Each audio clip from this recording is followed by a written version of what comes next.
पृथ्वीराज चौहान जो कि दिल्ली के शासक थे, जिन्हें शब्द भेदी बाण चलाना आता था। शब्द भेदी बाण यानी कि वो जो राजा दशरथ ने श्रवण कुमार पर चलाया था। एक बार की बात है, पृथ्वीराज चौहान की आंखों में मोहम्मद गौरी ने गरम सलिया डाल दिया था।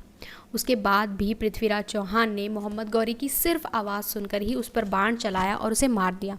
तो चलो शुरू से शुरू करते हैं। पृथ्वीराज चौहान साहमना राजा सोमेश्वर और रानी कर्पूरा देवी के बेटे थे। राजा सोमेश्वर की मृत्यु के बाद पृथ्वीराज चौहान राजा बने। तब वे केवल 11 साल के थे। तब वो छोटे थे तो उनकी माता सारा राजकाज संभालती थी। पृथ्वीराज चौहान की अगर पर्सनल लाइफ की बात करें तो पृथ्वीराज चौहान एक लड़की को बहुत पसंद करते थे जिसका नाम संयुक्ता था। संयुक्ता कन्नौज के राजा जयचंद की बेटी थी। कन्नौज के राजा जयचंद को ये सब पसंद नहीं था, इसीलिए जयचंद ने संयुक्ता का स्वयंवर रखवाया। जयचंद नहीं चाहते थे कि संयुक्ता पृथ्वीराज चौहान से शादी करें, इसीलिए उन्होंने पृथ्वीराज चौहान को स्वयंवर में नहीं बुलाया। परंतु संयुक्ता ने स्वयंवर में सभी राजकुमारों को रिजेक्ट कर दिया और पृथ्वीराज चौहान के साथ भागकर शादी कर ली। पृथ्वीराज चौहान एक महान शासक थे जिनके पास एक बड़ी सेना थी। पृथ्वीराज चौहान के पास 100 राजपूत राजाओं की सेना का संगठन से बनी हुई सेना थी, जिसमें 3 लाख घोड़े और 30,000 हाथी थे। पृथ्वीराज चौहान की पहली उपलब्धि उनके चचेरे भाई नागार्जुन द्वारा विरोध का दमन था। नागार्जुन ने पृथ्वीराज चौहान के खिलाफ विद्रोह किया था और गुड़पुरा के किले को कब्जा लिया था। पृथ्वीराज चौहान ने इस विरोध के जवाब में पैदल सेना, घोड़े, हाथी और घोड़े वाली एक बड़ी सेना तैयार की और गढ़पुरा को घेर लिया। नागार्जुन तो भाग गए, परंतु देवभट्ट ने विरोध जारी रखा।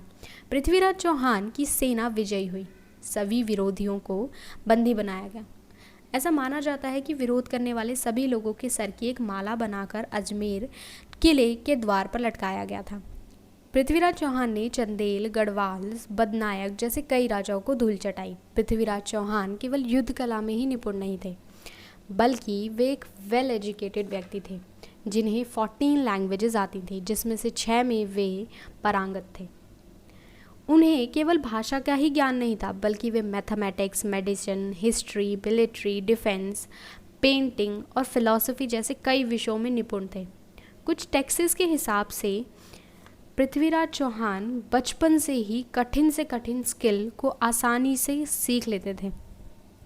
पृथ्वीराज चौहान ने कई बैटल्स लड़ी, उनमें से कुछ तो बहुत फेमस है। 12th सेंचुरी में मुस्लिम डायनेस्टी नॉर्थ वेस्ट एरिया पर बहुत रेड करती थी। उसमें से एक डायनेस्टी गौरे डायनेस्टी थी, जिसके राजा महमूद ऑफ गौर ने इंडस रिवर को पार करके चौहान्स के कुछ हिस्सों को कैप्चर करने की कोशिश की थी। इस बात को जानकर पृथ्वीराज चौहान आग बबूला हो गए थे। पृथ्वीराज चौहान ने अपनी सेना को तैयार कर गौरी पर हमला बोल दिया। यह युद्ध, जिसे कि फर्स्ट बैटल ऑफ टेरिन कहा जाता है, इसमें गौरी को मुंह की खानी पड़ी।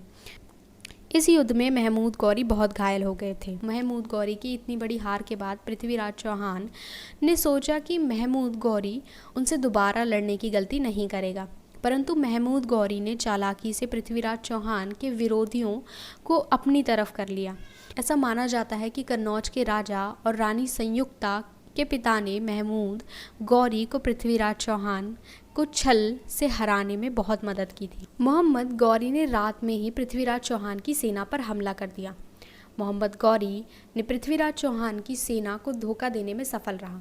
पृथ्वीराज चौहान की सेना हिम्मत नहीं हारी और मोहम्मद गौरी की सेना का सामना किया, परंतु पृथ्वीराज चौहान की सेना हार गई। माना जाता है कि गौरी ने पृथ्वीराज चौहान को छल से हराकर उन्हें कैद कर लिया था।